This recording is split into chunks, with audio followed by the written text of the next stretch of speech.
Last week, 2 additional people joined the group that were already there, and this week I'm waiting confirmation that a 3rd may have done. So we are now giving more people access to the high quality care from our professional staff who need that building based environment. My first visit as a portfolio holder was with many of you in the community centre. In that meeting I said to you that that building would not close. I also said to you that the solution I came up with might not be the one that you all want. The solution we have is the one that was implemented formally with the release of the impact assessments and the revised press statement on Friday. The left-hand side of Sylfaen, as you look at it, will remain as a sensory suite. The right-hand side, we are in discussions with a 3rd party, and I will say no more on that tonight, about bringing additional 3rd sector provision that is absent from within the town at the moment into the town. But why and how have we got here? This is part of a wider vision for changes to day opportunities in Powys. A provision that has needed updating for quite a long time because it is a traditional model. Powys is one of the last counties in Wales that has not adopted this approach. It is embedded within legislature, it is embedded within what is actually best for the individual. It is a person-centric rather than building-centric approach. It is about seeing, particularly when you're looking at the adults with learning disabilities, it is about seeing what they can do, not suggesting what they can't. They are people who are already living semi-independent lives, yet we are not allowing them to fully explore those lives.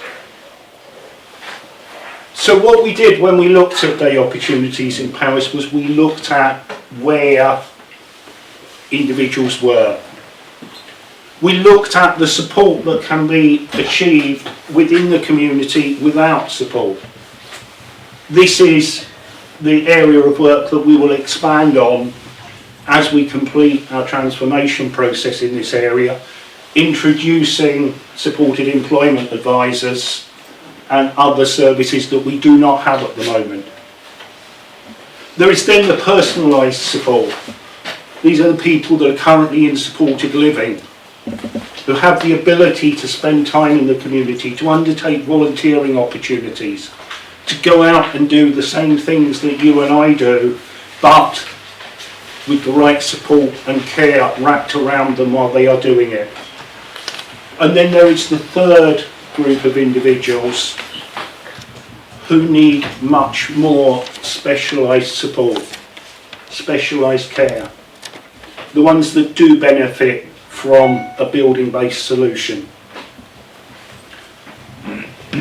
So what we have done is we've looked at all of our provision around the county. We've looked at where there can be changes, where there is additional support needed, where there is modifications. And Llanidloes is one of 3 where we see that most starkly. We see it in terms of the support that has been given historically as being one that is not, in the eyes, not of me, but of the professional support workers, is not the best one for all of those individuals. It's not the one that gives them the most potential and the most opportunities later in life when they are potentially on their own or with only siblings to support them. It's a model that aligns with national drivers and it aligns with the local drivers as well. It's not one that everyone will be happy with. I understand that. But it is a model that is not something new and innovative. It is a model that is supported across the majority of Wales as being the way of supporting individuals with these particular needs. The models open up opportunities.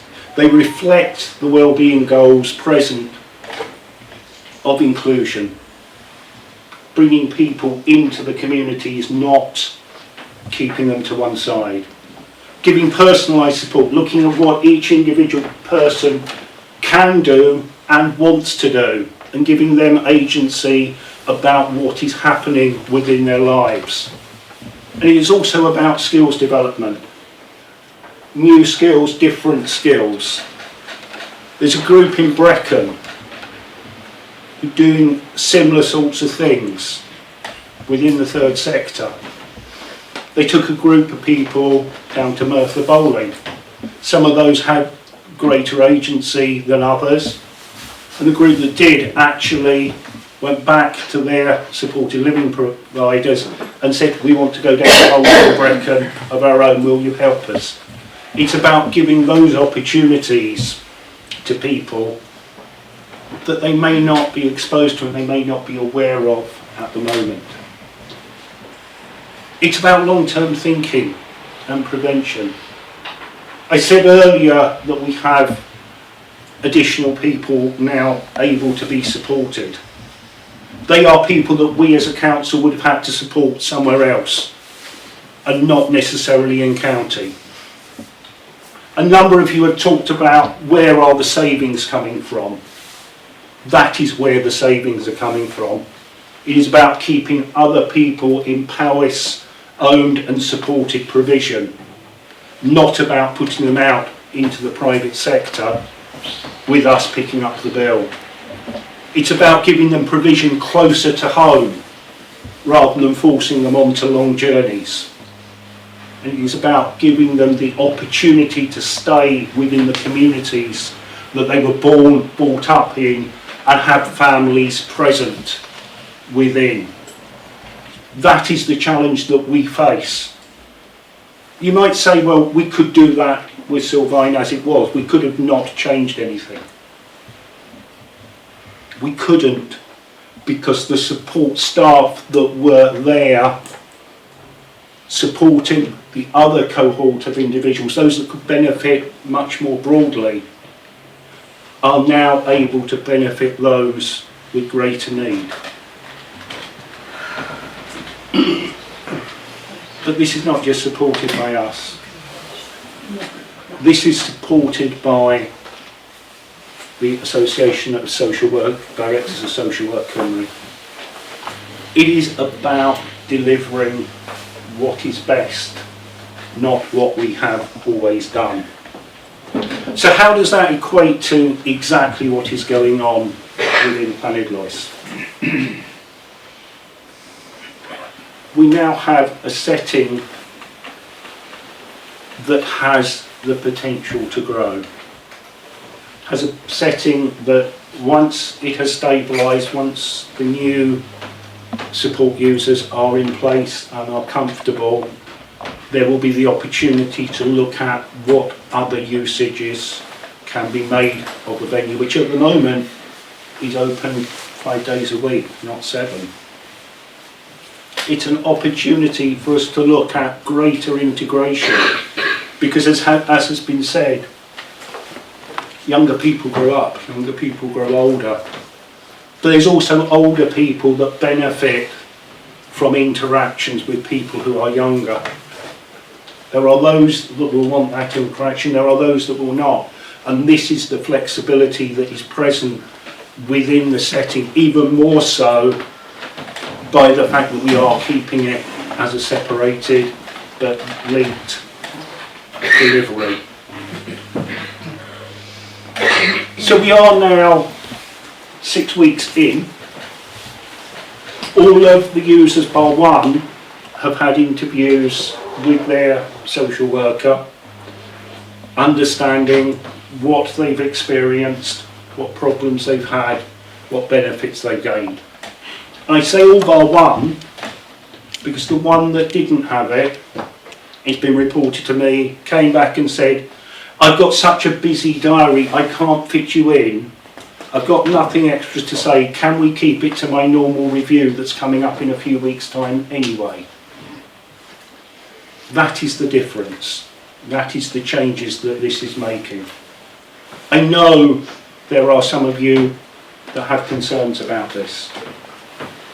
I know a lot of you shared those concerns, and some of the changes that we've made and some of the things that you're seeing today are as a result of that previous discussion.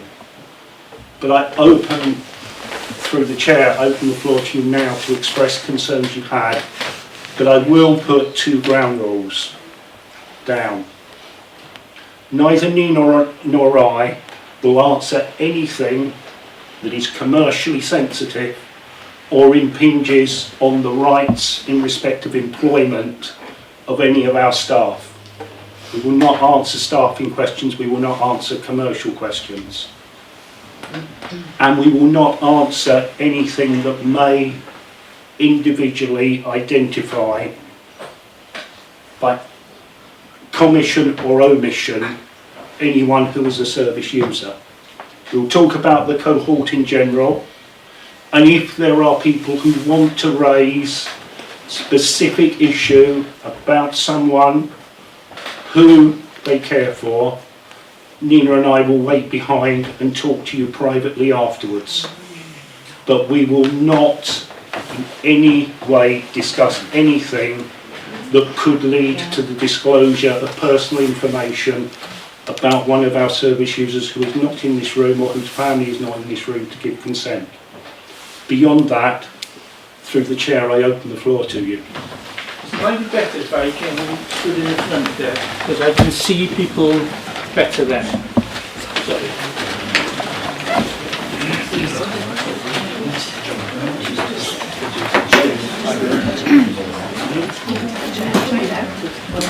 If you put your hands up if you want to ask a question or make a comment, then I can point to you and ask you to ask your question.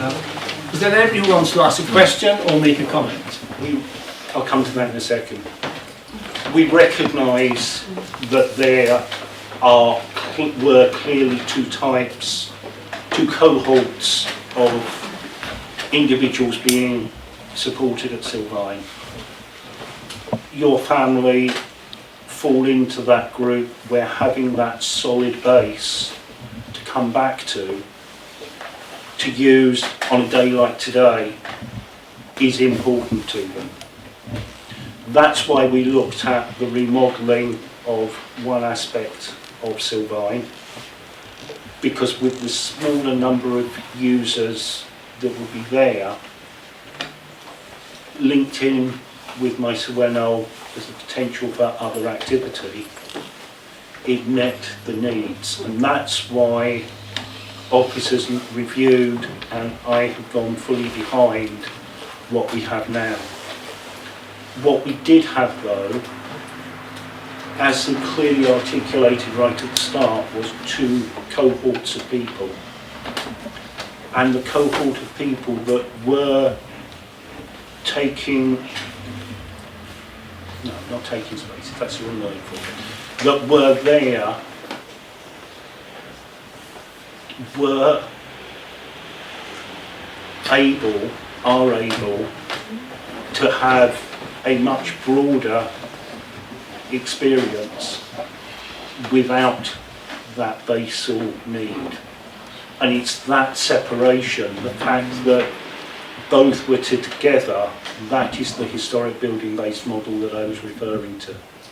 So what we are doing now and have done now is identifying the service that is right for each individual as people see them, and enabling those that can have an almost normal life to experience aspects of that in a supported way without them coming into a fixed space every day and spending time there. and equally identifying those that need the stability of a fixed base, who may be able to go out into the community on particular days, but not on every day, ensuring that they have that base as well. And as I said right at the start of this session, there are now additional people in that centre receiving that base that weren't receiving it before as a result of these changes. So I am listening very much to what you're saying. That it's that, for, not your voice, but the voice of the family, those families in October, that firmed up my view that going down this route of retaining half the building there is the right way to go. We didn't agree to that at all. Our guard goes to day services in his favourite room. You've closed it. He's lost. He comes home crying his eyes out. And I will explain that later more about his mental health. Any other comment or sorry, go on. Yeah, thank you. I'm Nina Davis, I'm the Director of Social Services and Wellbeing, and I just want to say thank you, Nia, for sharing your thoughts and experiences. I'm making notes and I'm making sure that we're going to capture everything from tonight. But I just want to say, you know, your comments about the staff, you know, amazing staff in Sylfaen, and I'm really pleased to hear about all the activities outside of the building that the staff are supporting our people and our, to go and experience. So that was really pleasing to hear that, etc. I heard your concerns about the direct payments and the concerns with getting PAs locally. We have done quite a lot of work in that area to try and support new PAs to come into that, but I will take that away, and what I can do is provide an update on all the work we're doing to try and support and increase that capacity in terms of PAs across Powys, and picked up here in Llanidloes that you're saying you've got issues with that. So I just wanted to take that action away and give you an assurance that we'll provide an update on the work that is happening. And just wanted to kind of, you know, as Councillor Pete said at the end there, this move has created capacity and space now so that people can come into the building-based day opportunities in Llanidloes to have that base to be able to support it then to access facilities and activities in the communities as well. So for me that's really important. People that were having to go out of county to receive support are now able to have support much closer to home, and young people who are going to be transitioning into adult services are now going to have local opportunities as well. So a real key benefit. But thank you for sharing for that, Nia, and I'll make sure we give an update on some of those points as well. Okay. Thank you. I just wanted to Mrs. Pugh, is it? Yeah, I'd like to be as concise as you can, please. In the very beginning, Sylfaen merging with Maes y Wennol was not good. We have always said adults with autism and additional learning needs cannot be mixed with the old people. Our son is autistic and has severe learning difficulties, and when he has a meltdown, you have to see it to believe it. It's not fair on either accident waiting to happen. For the last 6 months, it's been like a big bad dream that such a beautiful, unique, perfect specialist unit as Sylfaen Day Services has been under threat of closure with such impeccable staff. 2 weeks ago today, a very close dear family friend of mine was knocked down on a zebra crossing by a bus in Newtown. She is 94. She has severe injuries and she was taken to Stoke. I would have swapped places in a heartbeat just to make her life a lot easier, if only something out of my control. But you Powys have got a chance to put things right, show us that you are a caring Powys and that you are listening like you say you are, and put Sylfaen back like it was. Money was the reason why the supported living had to stop going. But people should outweigh money, especially the most vulnerable. With Christmas just around the corner, give them that best Christmas present that you could ever have and reunite them back with their family at Sylfaen, or at least let them be given the choice if they would like to pay extra money towards going to Sylfaen, or that they could visit 3 times a week. I understand supported living are still going to Castledale, so why are they not able to attend Sylfaen? Where is the fairness in that? Supported living need a base. In the supported living homes, they can't just go out on a one-to-one basis with their carers. They need to meet with friends, interact, form friendships, and for their mental health. And Sylfaen provides both. A base for their personal care, indoor activities, plus they also get to go out and do different activities outdoors. Strangers who haven't got a clue about their needs can't just decide their future. Just like that, you don't have to know their needs. You have to know their needs, what they and how they are feeling inside. And they certainly didn't want to leave Sylfaen. You have to be in it to really understand it. And as a parent, we know our loved ones. The simple and basic life is all they need. We should all be pulling together as one and helping them, not pulling apart. There is way too much sadness in the world, and we need to help our most vulnerable. Give them the right direction, voice or no voice. I understand half of Sylfaen is up for rent on a yearly basis, so what if we were to pay this? Would it be open to discussion powers? With new families going into Sylfaen, they would require more space, not less space. Like I've always said, too many lives have been hurt, broken and played with. We should be driven by love, especially for our most vulnerable. We should be making their lives easier, not making it harder. They have enough to deal with in their everyday life as it is. I still will never forget the supported living leaving party, such a cruel end. This is such a huge lifeline for families and for future generations. Without Sylfaen, we would be lost.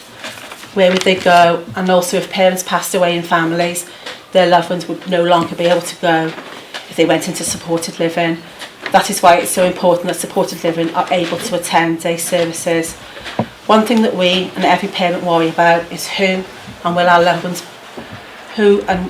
ones be safe and looked after well when we have it gone. You tell me, Paris, if you had a child, adult with autism and learning difficulties, wouldn't you want the best for them and them to be going into the best place around in order for them to thrive, especially after your life ended? And wouldn't you like to think that your child was in the best day services that they could be, and money would definitely not come into it? A special child, you weren't like other children, and we were well aware you need a caring family with love enough to share.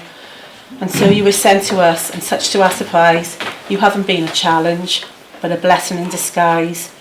Your winning smiles and laughter, the pleasures you impact, far outweigh your additional needs and melt the coldest hearts.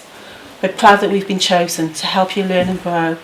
The joy that you have brought us is more than you can know. A precious gift, a treasure, a child who taught us many things, but most of all, your love. This poem really sums up everything. When you have a typical child, you know that one day when they reach adulthood, they will venture out into the world and find their own way. But when you have a child with autism, additional learning needs, it's a completely different way of life. Our son strongly relies on us as parents. He will suddenly not leave home just like that, as he is non-verbal, incontinent, which results in him having a lot of wet pads through the night, does not sleep much, and puts everything in his mouth. He needs 24 care. As parents, this is very hard. Me and my husband have one night out together a year, and that is for Llanidloes Carnival, which I so appreciate. We will never be free to come and go, because their voice as a parent, because their voice as a parent, and right, you become their voice as a parent and have to challenge all their battles. They armour you up and you take all the bullets for them. You do not crumble or crack. You can't afford to. When they say you would die for your child, oh boy, this is so true. You won't stop until you have the world for them, and know that you have done the best you can for them. We will never give up on our most vulnerable. It's time to redefine how society views disability.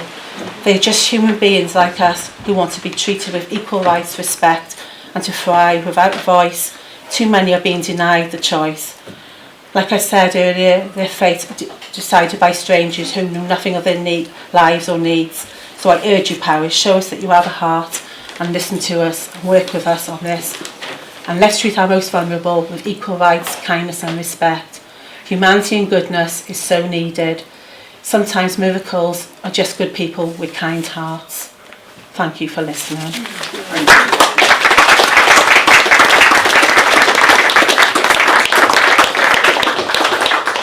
Can I come in here just for a minute?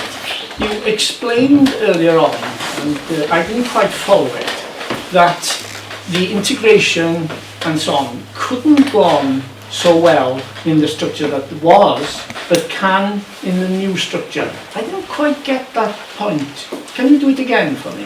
What I was talking about was we have a cohort of staff. Yeah. That cohort of staff were providing support to, as it has been described, both halves of Sylfaen. With those who are part of the supported living environment, they are now being supported with day opportunities by people from their supported living providers. So that means Why couldn't that be done before?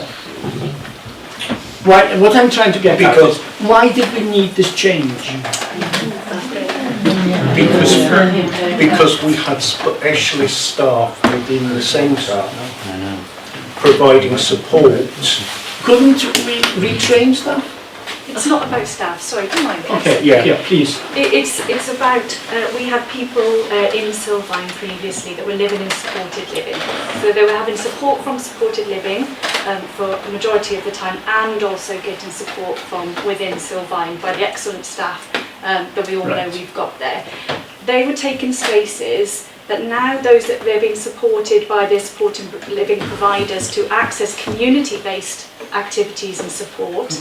We've now got capacity to be able to have additional people come into who need that higher level building-based support. So that's what we're talking through. We're working with people at the moment who are looking to transition in, and some of those are currently out of county, some of those are transitioning from children's to adults, and we now have that additional capacity to support those because we've been able to support people more appropriately in the community.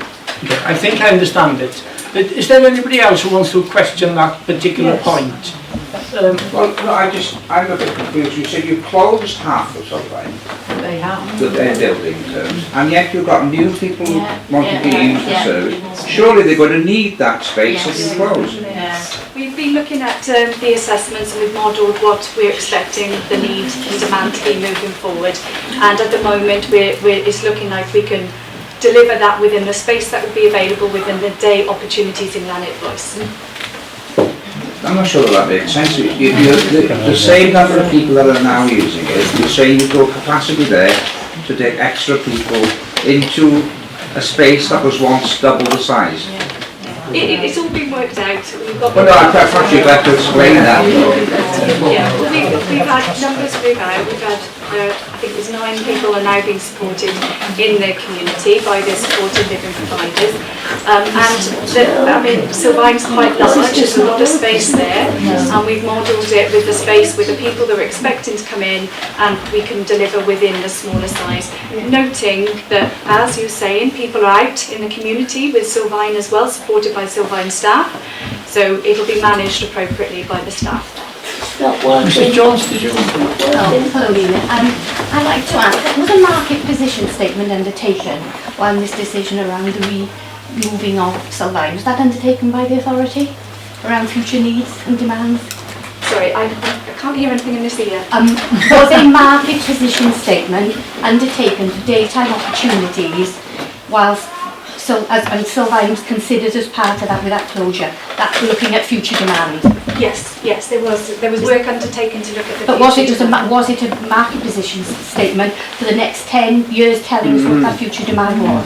You're talking about what it is now, about 2 or 3 people, but what are we looking at? A market position statement for those that I'm sure are familiar with that tells us what we are looking for in the next 10 to 15 years. Was that undertaken? Yeah, when we were looking at the new Paris Day Opportunities model, we were looking forward and projecting forward on the demand that we were expecting. And is that available for us then to have a look? Is that now is that now on your website? I don't think it is at the moment, but I can take that back and I can provide. Because I think that would be vital. Yeah. For the future. Thank you. I think that feels. Just listening to the officer speaking in the presentation, apparently it closed half of Sylfaen, and I think for very minimal gains really listening to you tonight. And you mentioned Maes y Wennol. Well, I don't think Maes y Wennol is an option really, personally. I don't think it's an option at all. The only thing I see, if you kept Sylfaen open and then used the new model as well to give these parents extra choice in what they want, for the gains you're going to gain by renting it off or or leasing it, I think are very little gain, if any gain. So by keeping it open and keeping the old model going, bring the new model in to give these parents more choice with their children. That would be a big help, instead of closing it for very little reason. Thank you. In my introduction, I said that the age of son in one section of the unit is under 30, basically under 30, while in the other section it was over 30. You know, are we talking by moving some of the younger members to join the other? In other words, are we putting perhaps some kids who are suffering from autism with people suffering with dementia? Is that on your... And if it is it a wise move? The Day Opportunities in Llanidloes will be intergenerational, so it will be across all ages. But I want to provide you absolute assurance that that will be done sensitively and carefully and appropriately. So there will be people that it's not appropriate to have opportunities and mixing, and they will be provided appropriate support and activities. And for some, there could be opportunities where it is appropriate. So just to give you assurance that the staff would be managing that and risk assessing that to make sure that only appropriate interactions, etc., would be taking place. But we've got to remember, these are all individuals. There's not one right answer for one and for another. Everybody's going to be different, and everybody looked at in a person-centred individual approach and what is most appropriate for them. Okay, because that would be a difficult area, wouldn't it? There was potentially some people it would not I worked with children with autism for years, and I cannot imagine what the ones I worked with would be like. It was in mainstream school, as Mr. Roberts will know. It was, and I cannot imagine. They like stability, they like to know what's happening, they like routine. Well, if they had to mix with somebody who they didn't know, and those poor dabs wouldn't know what they were doing, perhaps, unfortunately, it just cannot work. I don't think any individual autistic child would ever be able to mix with somebody of a different problem. I feel from the that I hear around that there's a general agreement with that point. It's not compatible with you, so it's not compatible. It's not compatible. No. Could I just ask, could these extra bits that you're talking about, doing this, that and the other, actually go ahead without closing half of the present building down? I'm talking about we're investing in additional officers who are going to be supporting. As Councillor Pete said, there's going to be a three-tiered approach, so there's going to be a universal level, and we're going to be bringing in additional people who are going to support people with information, advice, and to access existing activities in the community. We're also going to be then introducing specialists who are going to be working with adults of working age who wish to pursue perhaps employment or voluntary opportunities as well. So yes, we'll be investing into new support as well as protecting that specialist building-based opportunities as well. Yes, but you're still talking about closing half the building down. Couldn't you bring all those new projects in, however you like to call it, without closing half of the building? Is it, I know we weren't meant to talk about financial reasons, but is it purely commercial? Or is it because the building is not safe or whatever, but why do we need to close half of the building to bring these new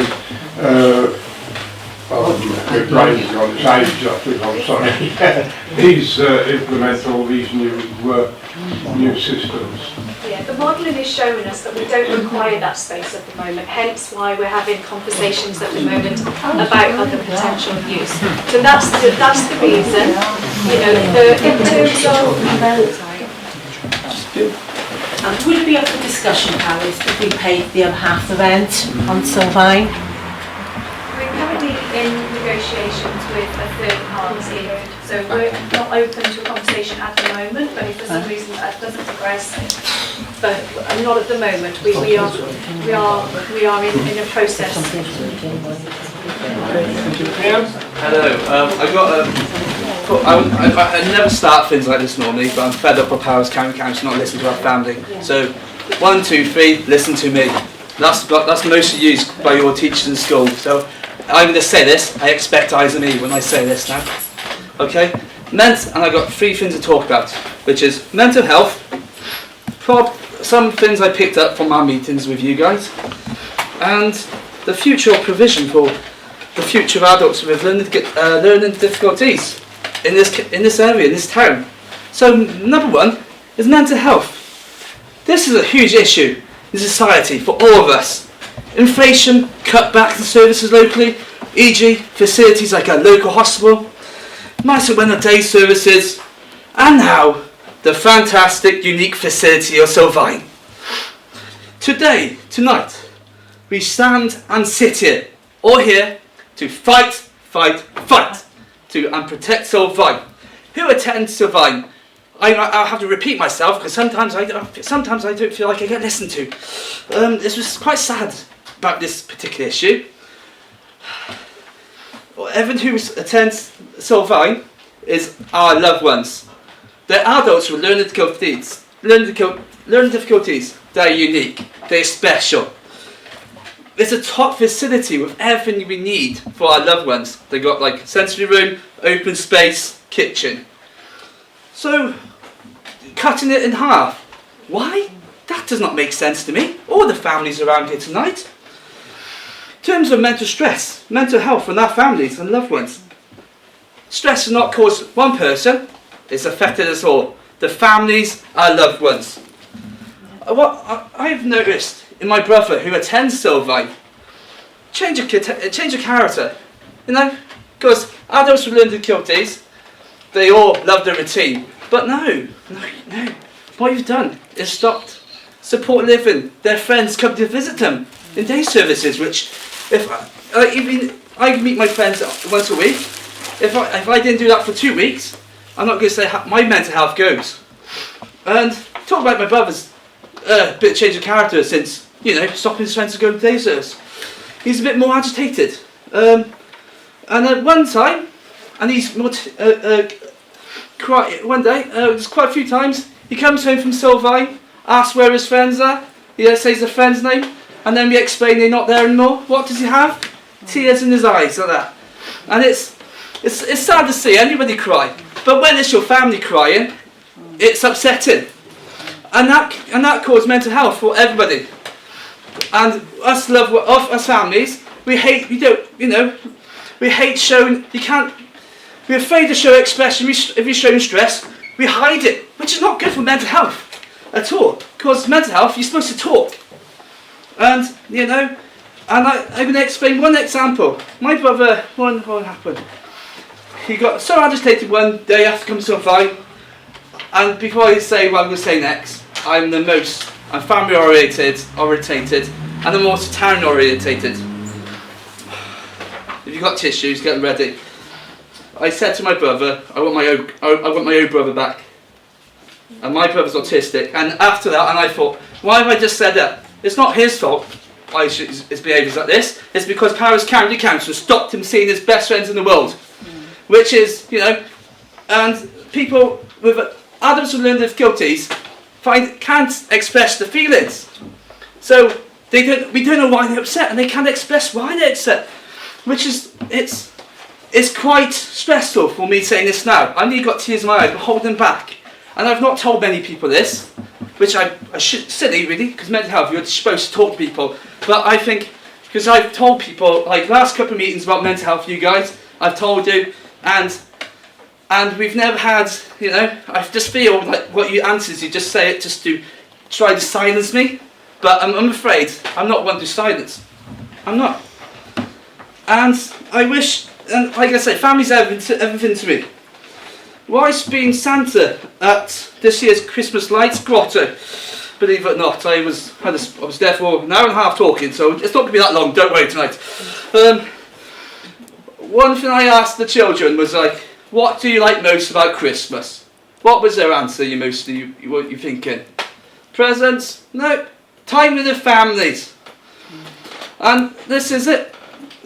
So, mentioned by, if our next generation thinks families are important, Powers County Council should follow their lead and respect his families who's got adults with learning difficulties, because over the years we don't feel like we've been listened. Like we tell people and the next we know, oh, gets brushed underneath the carpet, which is, well, it's not nice.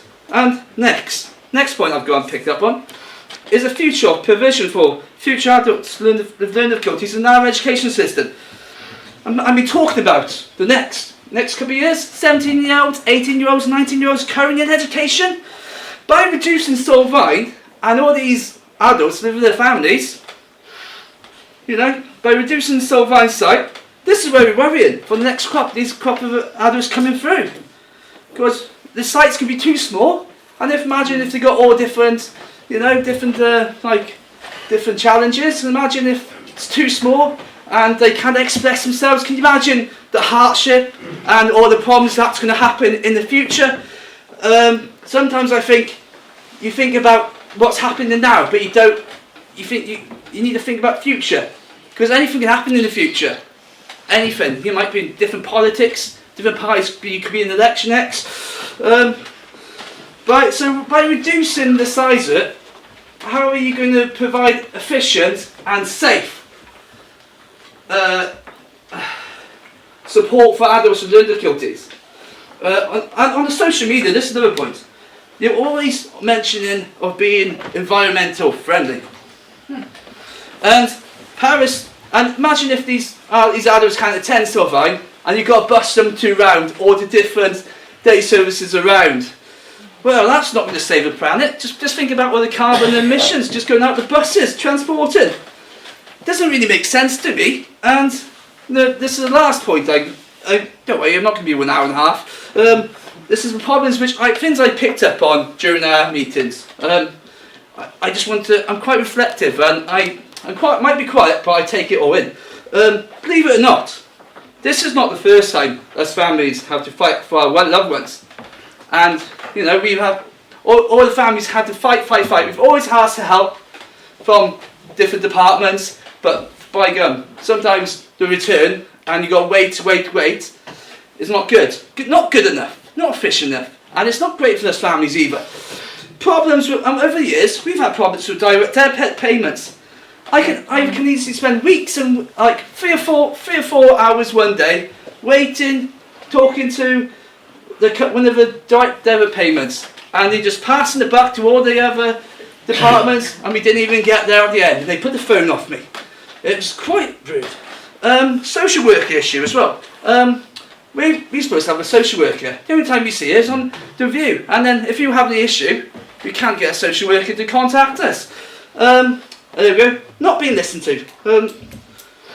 And there's always a different social worker, every gender, not the same one, it's always a different one. So probably have a way to get more social workers. Another one, not being listened to. For example, we had some meetings and there were some very good points picked up by everybody in the meetings. And I was just surprised that some minute takers in these meetings would write them down. I thought that was a bit unprofessional rude, so I thought I had to let them know they had to write it down, because that's it. Another one, not to be How many more have you got, Graham? Okay, I've got another two. And having answers, like we've had questions, and having answers in the form, and I did a bit of a test. I typed it in AI, and quite a few of those answers coming up from AI, which is not very good, is it? And number two, this is the thing. You think of cost cutting, saving money. In my eyes, you had too many representatives at these meetings. How many were in the last meeting? It was not far off a football team. And so thank you very much for listening to me, and those are my concerns. So there we go.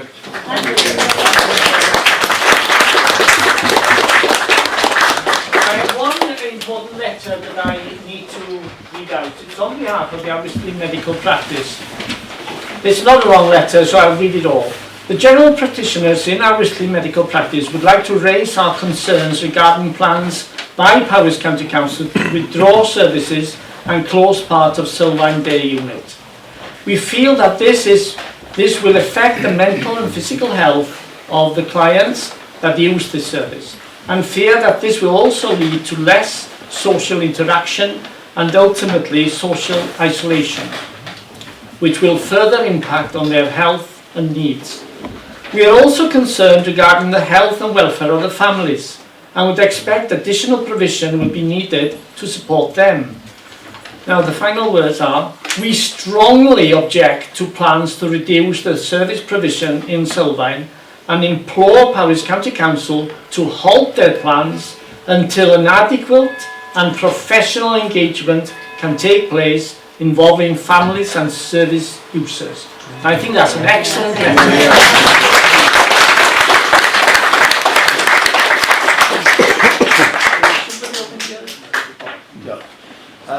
Diolch Cadeirydd, diolch yn gyfeirio hyn. Thank you, Chair, for tonight. It's great to see so many of you here. And welcome Peter and Nina in particular. Thank you for making the effort today. As you've gathered, there's quite an amount of cynicism in the audience tonight, and there's a good reason for that. The fact of the matter, the whole process, in my opinion, has been at fault since the day one. The whole consultation, or so-called consultation, leading onto decisions and presentations cabinet, was a false consultation. It wasn't open, wasn't transparent, people weren't aware what that consultation was about, how it would affect Sylfaen and other resources, and therefore the whole starting point was on the wrong foot. On top of that then, as I've mentioned many times to you, there is legal duty in Wales to do a proper impact assessment to protected characteristics in Wales. The expectations in Wales is much, much stronger than in England. Powys Council didn't do that, and in actual fact, despite me asking and shouting publicly for one for the last 6 months, it's only come to light in the last few days. That is not the way to handle things. When you're dealing with members of the public and with a group and with a valuable service, as we've seen here tonight, it's no wonder therefore people are quite cynical. And therefore it does make no sense, while I welcome, and I think it is a positive step that you at least, you said you're keeping half of the Sylfaen building resource. That's not where the position we were months ago.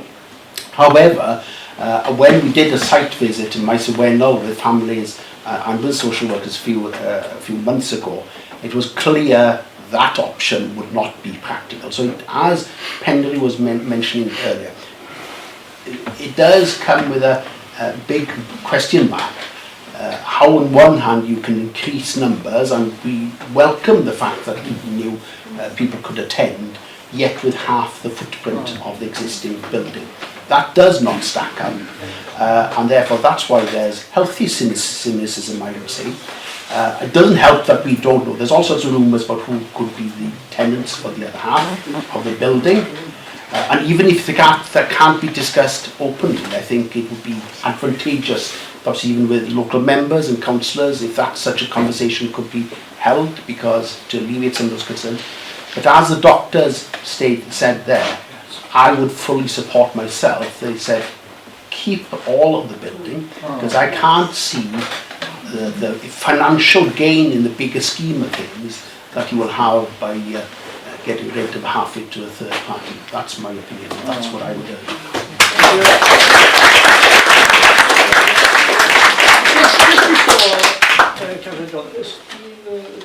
The MP is, I think, we've had a visit. Unfortunately, he couldn't be here tonight because he was in the House of Commons, but he has sent us a message. I hope you could hear that. I'm sorry that I'm not in Llanidloes with you this evening. As it happens, I will be in London speaking with the Minister about the changes to disability welfare reform. The Sylfaen Day Centre is an absolute lifeline to the people in Llanidloes. It was only a month or so ago that I was speaking with the brother of one user in Llanidloes. The stability and predictability that the facility extends to all members of the community and beyond is invaluable. I want to be very clear. What we need to see from Powys County Council is a full consultation may just be seen as £277,000 to them, but it's so much more than that. The voices of the local community must be heard and they must be listened to as well.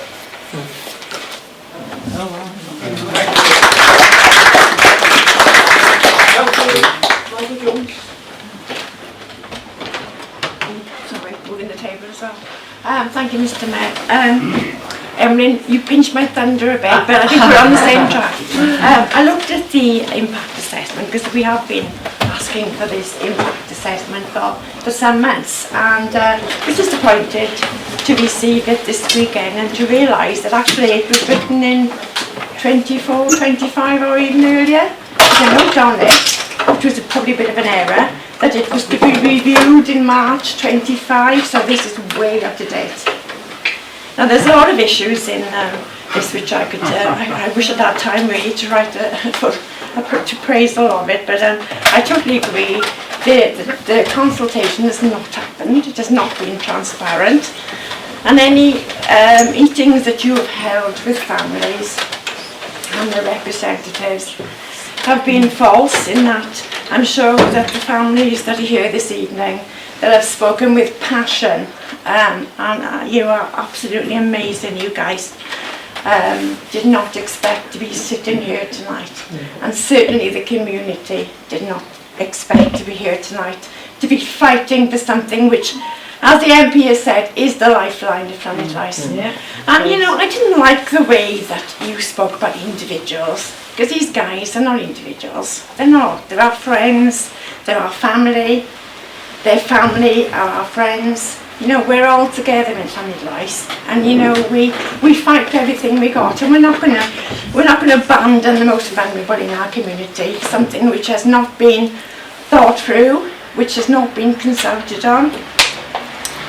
This document refers to, and I mean, you spoke about, you didn't want to talk about staff, but this document does refer to staff. It talks about the risk of redundancy. Now remember, this document is some way old, it is not current. It talks about redundancy of staff, and it talks about employing 5 new local coordinators. So whether they've been employed, I don't know. I don't know at what costs. And 3 new supported employment advisor posts were also to be advertised. It talks about the fact that in their risk rating, you know, it won't go down very well. Local councillors and the local community will complain, rightly so. And here we are, guys. And the mitigation was to potential complaints was to stage a comms plan, a communication plan, a strong communication plan, and protocol, and develop protocols with a clear message. Well, guys, you failed, didn't you? You absolutely failed. You talked about the impact on families and the sensitivity that this would have to be managed, and overall the impact would have to be positive. So that again wasn't managed very well, was it? In fact, you know, the families are distraught. You've caused so much grief and upset by these plans. Unbelievable. There is no proof. There's absolutely no proof of evidence to support any of the things that you're saying. You're talking about things you're going to do, and they all sound marvellous, but they don't sound marvellous to us really, do we? Because we're pretty well disgusted by what you want to do in Sylfaen. But you know, to you, you think they're marvellous, you know, but there's no proof. They're not tested, they haven't been tried. So you're going to use our guys as guinea pigs? Well, you're not going to use our guys as guinea pigs. As a community, we expect and demand a full consultation. And if you're going to take anything back from this evening, then please take that back. The community is not happy, the community wants to be listened to, and the community wants a full consultation.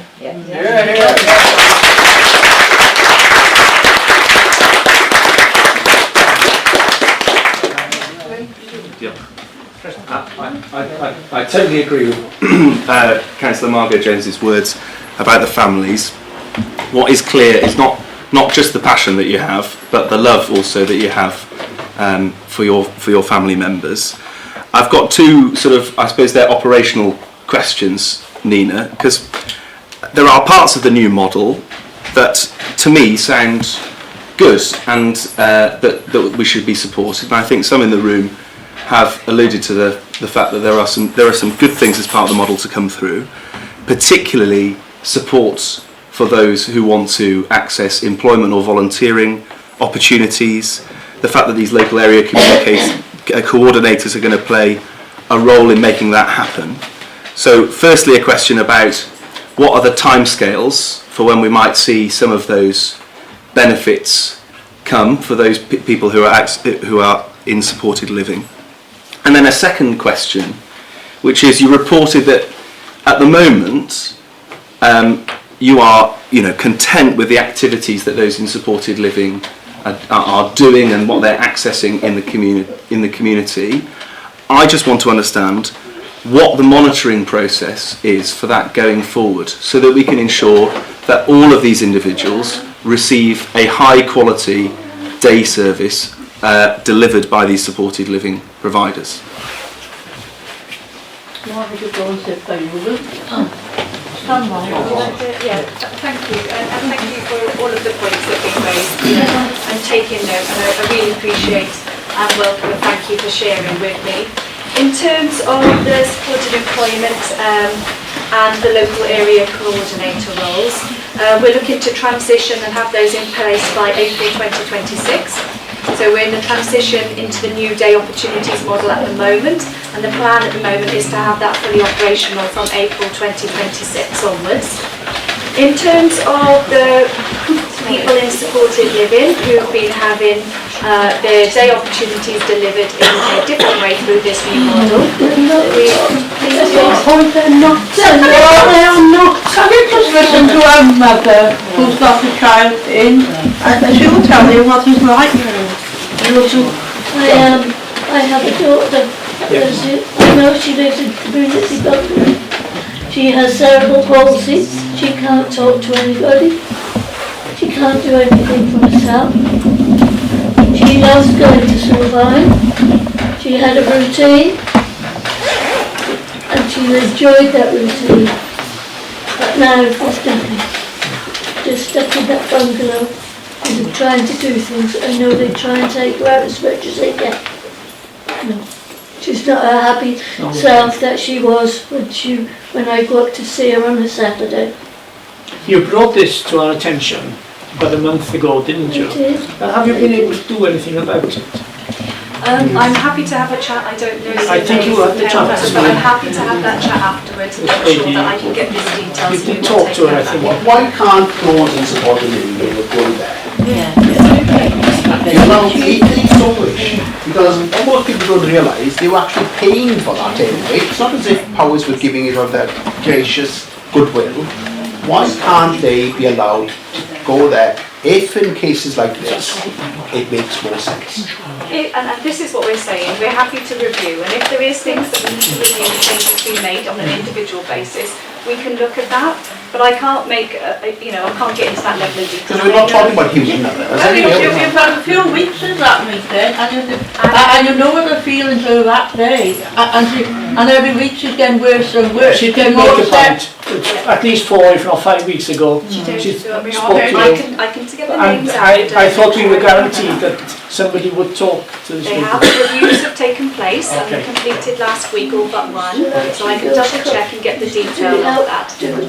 They do hand over hand cooking with her. She loves going out in the garden, going round Lanny. She misses all her friends.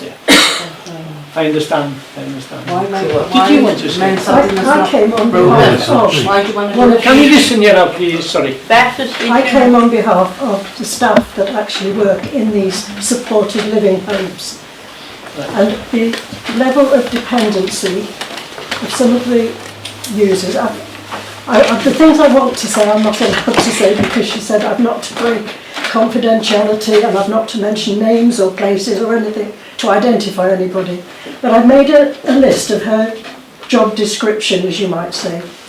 And on top of her job description, she is now expected to be an activities coordinator for these highly dependent people that are living in supported living. There isn't time. They haven't got the time and they haven't got the energy. They work long hours, it's heavy work. If I just read the list. Read it, Doctor. Personal nursing care as needed, plus their medication. Cooking and preparing of the food. A lot of these high dependency people are not able to feed themselves. They can't eat food like you and I do. It has to be liquidised and they each have to be spoon fed. So there's the feeding where she told me to call them tenants because they pay rent for their homes. They are unable to feed themselves. They have to be changed where incontinence is involved. So these staff members are changing soiled incontinence pads. On top of that, they're doing the household duties of cleaning, laundry, ironing. They have to go shopping for the food and keep it according to environmental health standards. They do accounting, because each of these tenants or service users or whatever you call them, they're expected to have their own money, and each of their monies has to be separated and accounted for. The staff have to count the money in the morning and count it again at night to make sure that it's all accurate. Now, years ago, I was an occupational therapist and I've worked in all the different areas of healthcare. I have a friend who was a ward sister in an old, what they used to call subnormality hospital. And she, when they introduced all this community living and the clients having their own bank accounts and monies, there was a short discrepancy of, I think, it was less than £1, and she was responsible, and she was suspended from her job for 12 months while they investigated the fraud of this money that was missing. I mean, she was on full pay, but that's beside the point. This is the responsibility that this staff have. They're responsible for medicating their tenants, managing their money. They have training which they're expected to do in their own time, and they're as highly trained in their field as a nurse. But they have no certification for that training, and they're not recompensed to the level of their training and of their responsibility. Their pay is 30p above minimum wage, with enhanced weekend payments. The shifts vary from a 5-hour shift up to a 24-hour shift, which usually includes a sleep. Now that's fine, they're allowed to go to bed at 11 o'clock, they have to get up again at 7. That's fine while all the tenants are well. They had one recently who wasn't well, and my daughter had to do hourly checks on her through the night. She'd been called in 2 hours early for her shift because this tenant was expected to go to hospital and somebody would have had to go with her, so it left the staff low. So she went in at 3 in the afternoon. She worked until 3 the following afternoon with no sleep because there was no other staff to go in. Now, I'm on the end, I'm the parent of a carer, and I was as upset as all these people at the way that these staff are being exploited. They're expected to do more than it's reasonable. Is reasonable, yes. Okay, thank you. Thank you.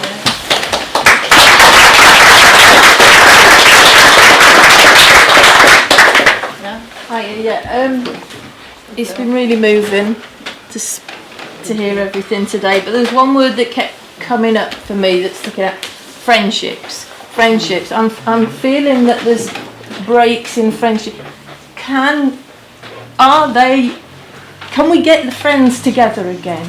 Can we do that? If there's one thing I would love to hear tonight, or just one thing, that someone may be able to go and see their friends tomorrow or the next day or something, because that was clearly a big impact on what I was hearing.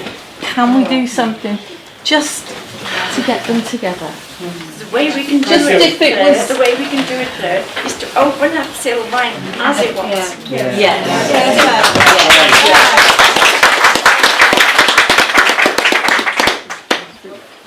Thank you. Can I, Russell George, Senate member, can I first of all thank the Town Council for hosting this meeting this evening, and also thank Councillor Pete Roberts and the officers for coming, because they don't have to come, and they've come tonight to make this a more meaningful meeting. So I thank them for that, absolutely.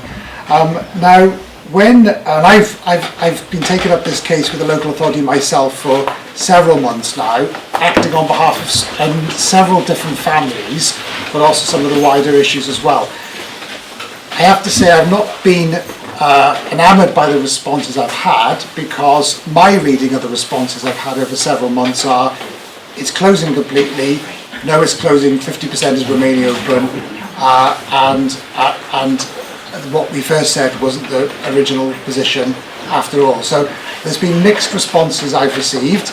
Maybe it's me reading it wrong, but that's my reading of the responses I've received from the local authority over the past 6 months. I don't mind the local authority changing its position, that's fine, as long as it's the right one.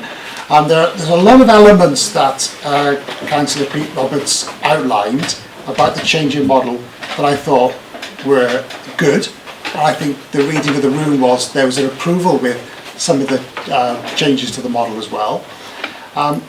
There was a mention of this approved model is happening across Wales. It's supported by other bodies that were named as well.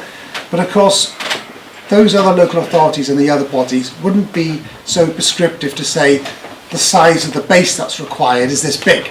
So that doesn't affect the issue of the main discussion point tonight of the building being retained in its entirety for Sylfaen. That's the important bit I think I take from that. Now, one of the key elements, so the key element of this discussion tonight is about retaining the building in its full, as it fully is, or it was, not reducing it by 50% as was the case. Now, there's a question raised about how much would it cost to rent 50%, the other 50% of the building, which is currently in negotiations with a third party. And the response was, well, if that doesn't come to anything, we'll come back to you. But of course, in the negotiation, at any point, any party can pull out. So if there's a negotiation going on now with a third party for that other 50% of the building, that can be paused. That is a political decision which could be made tonight or at some point. There doesn't need to be a wait until that negotiation has exhausted. Now I appreciate the other part of the issue tonight was about questioning the presumption that you can have an increased service and reduce the capacity by 50% of the base that's required. And I don't think anybody outside the local authority has got their head around that aspect. So I appreciate Nina's response that modelling's been carried out, but of course there'll be lots of questions in the room about that modelling, suspicion about that modelling, and I suspect that's too much detail to get into this evening about how that was conducted. But an important point here is that you can do modelling for a service that's currently provided at the moment, but what if the decision is that after that increase there's a further increase in capacity needed? The building's gone. Once the building's gone, it's difficult to pull back. So, and I would suggest, and again I appreciate the sensitivities around commercial discussions around about how much it would cost to rent, etc. But I wouldn't have thought it would be a considerable amount of money to retain that 50% of the building for Sylfaen and go back to the position as it was. I wouldn't have thought, in the big scheme of things, with everything else the local authority has to deal with and pay for, it wouldn't be a huge amount. So I would say there should be two things that come out of this meeting tonight. One is that the negotiation with that third party is paused, and it's paused whilst a full consultation is carried out with the community to take into account the points that Elwyn and others have mentioned as well. I think that is what would be the outcome of this meeting tonight. If that could be agreed this evening, then I think that's a huge step forward. And of course, I think the local authority and Pete and officers have heard the real passion from people tonight. Passion from people's hearts, people who perhaps not always used to speaking. They've stood up here, they've spoken from their heart, and that means probably a lot more than politicians like me standing up, because they are talking about a real experience of their family members. But I hope tonight that we can at least agree those two principles: negotiation on the 50% paused and a full consultation undertaken with the people, with the families of the people of Llanidloes. Can I ask you something, Russell, before Yes. you sit down? Sorry. Is it okay if I ask? Yes, of course. Absolutely, 100% agree with you. But while this consultation, if it's agreed, goes ahead, while any negotiations are paused for the leasing rental of the building, can we insist, or ask, whichever way we do this, that the previous services are restored until after a consultation has decided whether this is something dependent on the modelling is the right way to go. It seems very unfair if that is not part of the ask now. To get changes in place before they take the first lot away. Absolutely. They've taken away I'm Sylfaen for recommending. the assisted living people, but they haven't put in the activities coordinators. They're expecting the staff to do it. Before I sit down, Be very concise. Go on. I'm very happy to, I mean, that question is to the local authority, but I'd be very happy to agree with that position. I agree that should be part of the ask. There's three asks tonight. There's that element, there's the consultation, and there's the pause in the negotiation on the 50% of the building.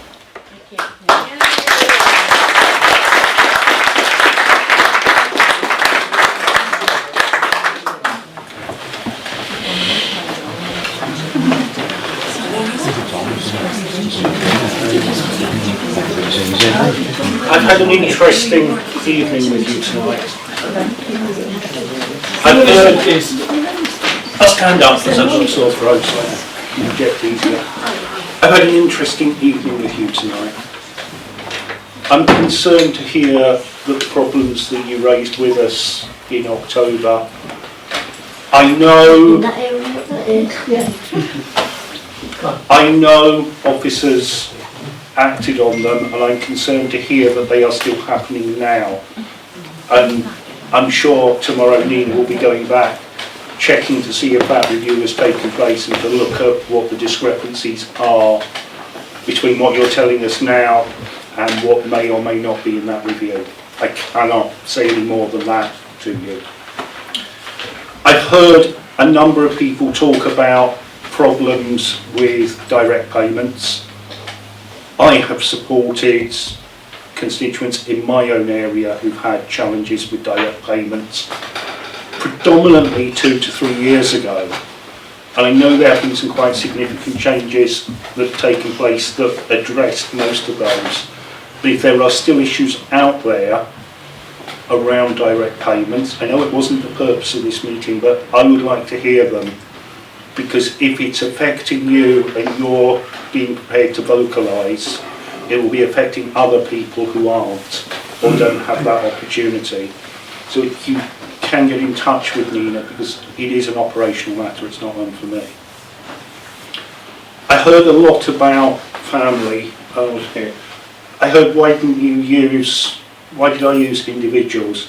I used individuals because I don't think I have the right to call them family or even your family. It's a neutral term that I think best summarises what is globally, as in terms of the whole of Paris, what we are trying to achieve.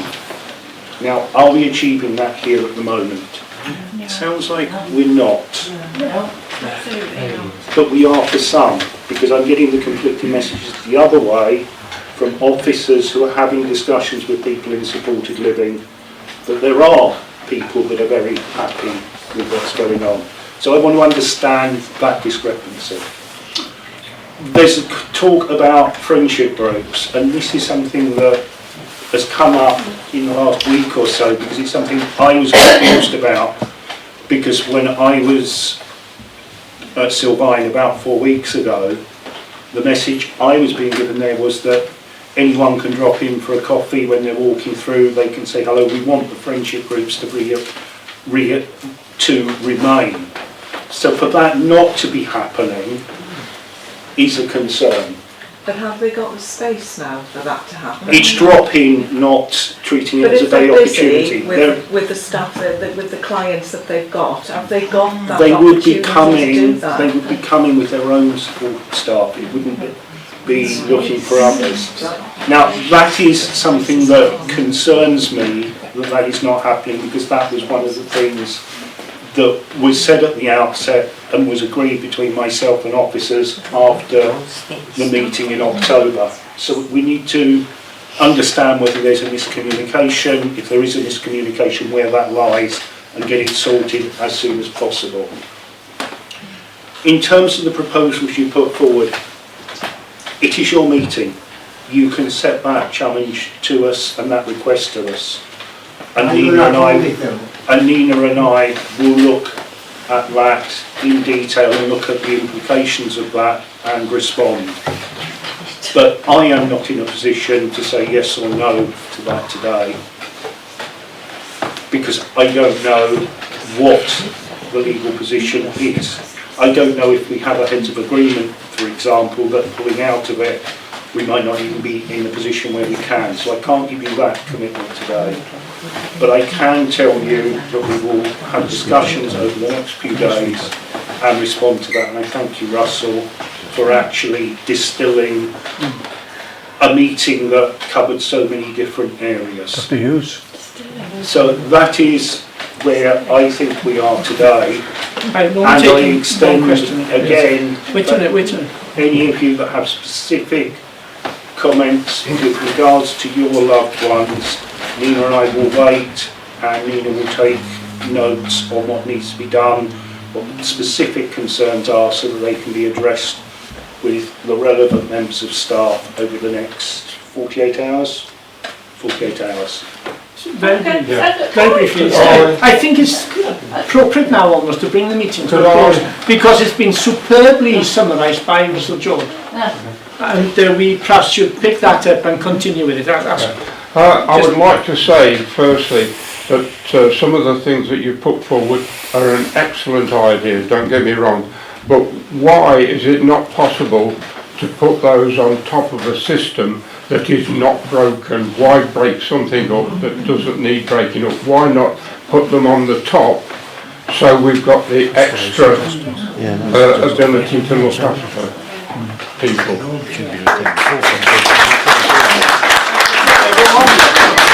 You've been involved this long time. Yes, I'd like to know, I'd like to ask a question about the assisted living. Have you any evidence since they've left that it's actually working? Now the whole system, the whole idea of them coming to Sylfaen was to integrate. They're all part of a club, if you like. Now you're saying each one, there's 9 different people, we understand, so it's 9 different houses. Do these people ever get together?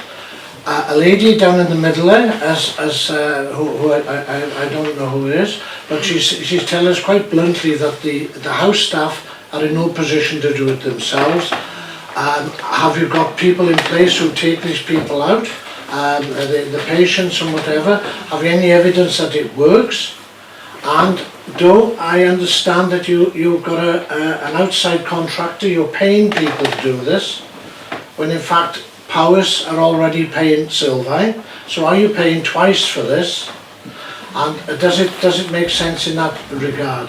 I fully endorse the people about the building and so forth. It doesn't make any sense at all. If you've got a waiting list for people coming in, why did you take people out in the first place? And a quick response. Yeah, and in terms of the supported living, there's been at least 2 monitoring visits that have been undertaken, and everybody, bar the one that we referenced earlier, has had an individual review as well, so a 6 to 8 weeks review. So yes, we are monitoring, we are checking staff rotas, we are talking to the providers, we are talking to the individuals. Now those reviews concluded last week. I've had an anecdotal update, but I will be having the full details this week. I'm concerned, you know, a couple of the things that I've heard tonight, so I'd welcome the opportunity to talk to a couple of people, and if things aren't as they should be, they will be put right. But I just wanted to give you that assurance that yes, we are monitoring, yes, we are visiting, and yes, we are checking to see what activities people are being supported to undertake in the community.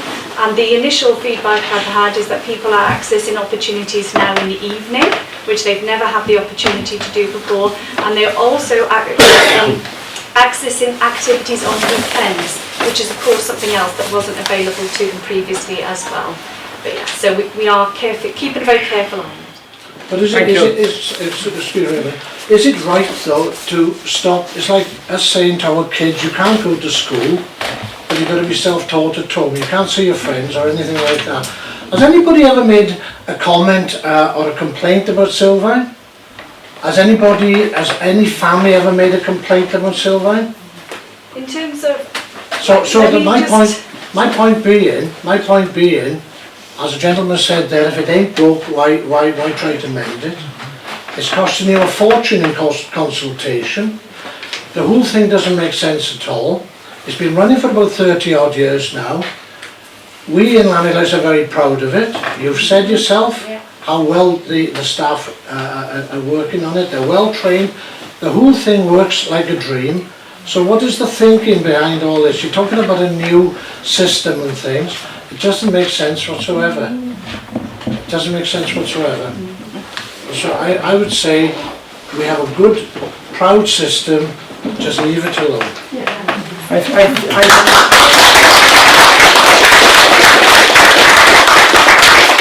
think Russell George gave us a direction how to get to that point. Did you want to say anything? Yes, I did, Mr. Mayor.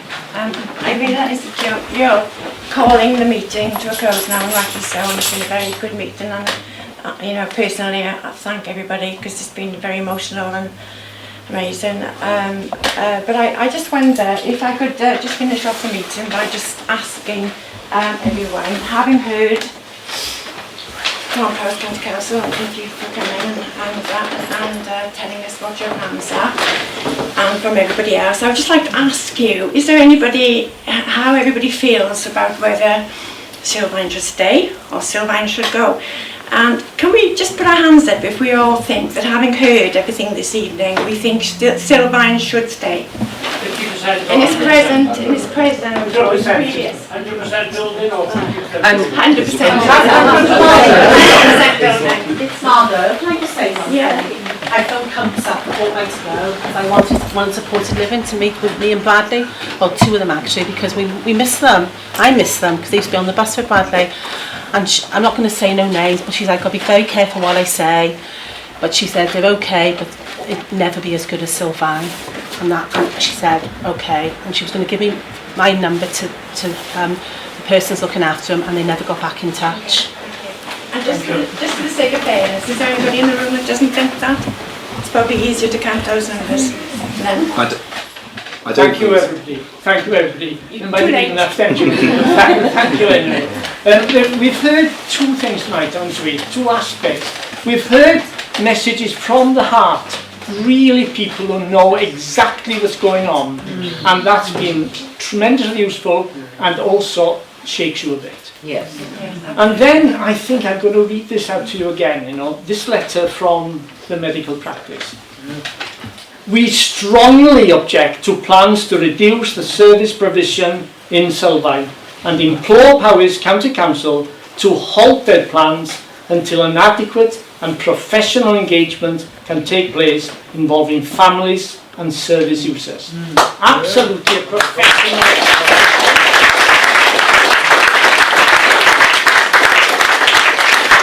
Thanks to everybody for their contribution and for even being present here tonight. Thank you. We value your support.